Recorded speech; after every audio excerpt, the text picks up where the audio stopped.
केंद्रीय मंत्री मीनाक्षी लेखी NRIP में आयोजित सम्मेलन में शामिल होने पहुंची। मोदी सरकार की केंद्रीय विदेश और संस्कृति राज्य मंत्री मीनाक्षी लेखी अल्प प्रवास पर ग्वालियर आई।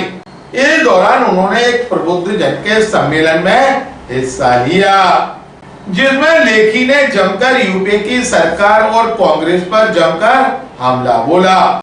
इसके साथ ही मीनाक्षी लेखी ने आप नेता संजय सिंह की गिरफ्तारी और ईडी के छापों पर विपक्ष के आरोपों पर कहा कि विपक्ष के लोग शासन की व्यवस्था पर राज करने की नीयत से और अपने घर परिवार को बेहतर करने आए हैं।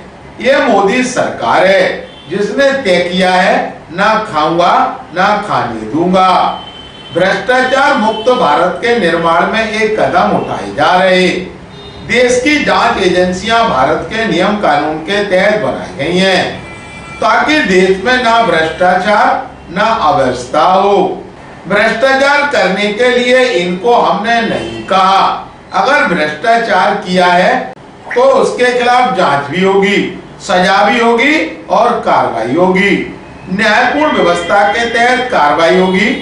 वही चुनावी माहौल में सनातन पर विपक्ष के सवालों को लेकर मीनाक्षी लेखी बोली, सनातन की वजह से ये देश अब तक काबिज है। सनातन परंपराएं ही भारत को बनाती हैं। ग्वालियर अभी तक से चर्चा के दौरान केंद्रीय विदेश और संस्कृति राज्य मंत्री मीनाक्षी लेखी ने कहा, प्रबुद्ध जन सम्मेलन में शामिल होकर जनता ने बीता हुआ कल को याद किया और आज जो जो बदलाव आए हैं, जो जो बेहतरी हुई है जीवन में, और खास तौर पे 9 वर्षों का जो समय काल जिसमें केंद्र में भी भाजपा की सरकार थी और राज्य में भी भाजपा की सरकार थी, उसका लाभ मध्य प्रदेश की जनता को मिला। और ऐसे में आने वाला भविष्य जो है, जो आने वाला कल है, उसकी बेहतरी के लिए लोग किस प्रकार से इकट्ठे होकर काम कर सकते हैं, केंद्र सरकार की योजनाओं का लाभ उठा सकते हैं और राज्य भी साथ मिलकर उसके काम कर रहा है, जिसकी वजह से पूरे प्रदेश को लाभ मिला है। इन्हीं पर चर्चा हुई और एक बहुत ही मनोबल जो है सबका बढ़ा हुआ है।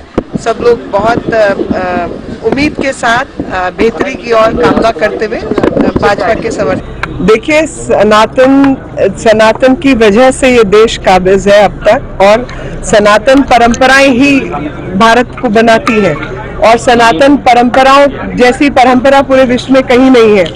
तो सनातन परंपराओं के साथ जो खिलवाड़ कर रहे हैं और चुनावी माहौल जब होता है, मंदिरों के चक्कर लगाना शुरू कर देते, उससे पहले उन परंपराओं को वो लोग गाली देते हैं। तो मुझे लगता है कि प्रदेश की जनता और देश की जनता भी भली बात ही देख रही है और आज इन विषयों को लेकर ही नहीं बल्कि जनरली हर विषय के ऊपर लोगों के मन में जागरूकता बहुत अधिक बढ़ी है। और चुनावी मंदिर जाने वालों से सनातनी बचे, बस ये कहना चाहूँगी। विपक्ष के लोग जो है शासन की व्यवस्था में राज करने की नीयत से और अपने घर परिवार को बेहतर करने के लिए आए हैं। ये मोदी सरकार है जिसने तय किया है कि ना खाऊंगा ना खाने दूंगा, और भ्रष्टाचार मुक्त भारत के निर्माण में ये कदम उठाए जा रहे हैं। देश की जांच एजेंसियां भारत के नियम और कानून के तहत बनाई गई हैं ताकि देश में भ्रष्टाचार ना हो और व्यवस्था ना हो।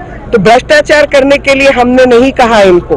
भ्रष्टाचार अगर किया है तो उसके खिलाफ जांच भी होगी और सजा भी होगी और कार्रवाई भी होगी और न्यायपूर्ण व्यवस्था के तहत कार्रवाई।